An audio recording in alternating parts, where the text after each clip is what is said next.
한국 검찰이 OECD 국가에서 비교할 수 없을 정도로 가장 강력한 그런 권력을 갖고 있습니다. 그런 강력한 권력을 가지고 있는데 그 권력을 제대로 사용했는지에 대한 많은 비판이 있었고, 또 강한 권력을 독점하고 있다 보니까 검사의 부패 비리가 많이 발생했거든요. 네. 그럼 어느 정도 강력한 그런 권력을 갖고 있는지 한번 보도록 하겠습니다. 예. 좀 어려운 얘기일 수 있습니다만은 일단 한국, 일본, 독일, 프랑스, 미국, 영국, 우리 대표적으로 알만한 나라들을 이제 비교해 보겠습니다. 네.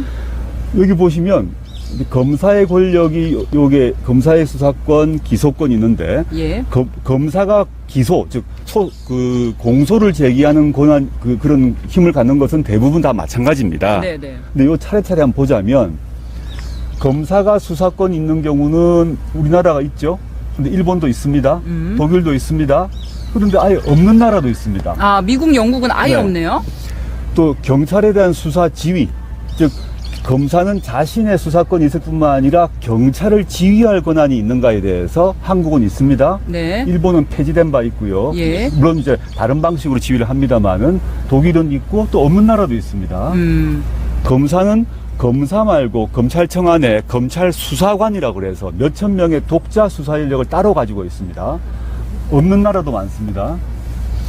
검사가 작성한 피의자 신문 조서라는 게 있는데, 그 피의자 신문 조서에 효력이 있습니다. 재판할 때 매우 중요하죠. 네네. 그런데 우리나라는 검사 작성 조서는 경찰 작성 조서보다 아주 우월한 효력을 인정합니다. 다른 나라는 전혀 그렇지 않습니다. 예.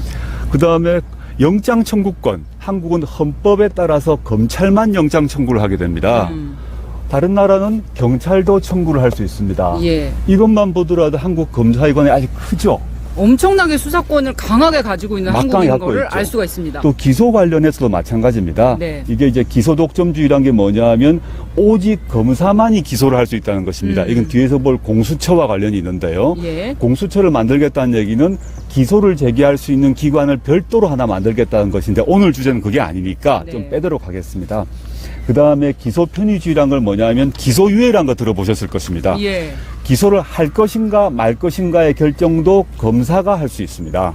이런 식으로 하여튼 넓게 다 보시면 우리나라는 모두 동그라미, 다른 데는 동그라미 꼽혀 세모 막 이렇게 돼 있는데, 한국이 일본, 독일, 프랑스, 미국, 영국 어느 나라보다도 가장 막강한 권한을 한국 검찰이 가지고 있는 것입니다. 그렇군요. 그래서 뭐 이 정도 막강한 권력을 갖고 있는 그 기관은 정말 드물다. 뭐 굳이 비교하자면 뭐 중국의 공안 정도가 그런 권력을 갖고 있을지 모르겠습니다. 물론 중국 공안은 그 공산당 산하에 있는 막강한 그런 권력기관, 뭐 정보기관이기도 한데요. 네네. 뭐 딱 비유는 안 되겠습니다만은 OECD 민주국가를 비교했을 때 한국 검찰이 어느 나라 검찰보다 강한 권력을 갖고 있습니다. 네. 이런 강한 막강한 권력을 가지고 있는데 그 권력을 제대로 썼느냐, 그다음에 그 권력을 가진 자, 즉 검사들이 부패하지 않느냐 등에 대한 비판이 많이 있었고 수많은 사건들이 있었던 것이죠.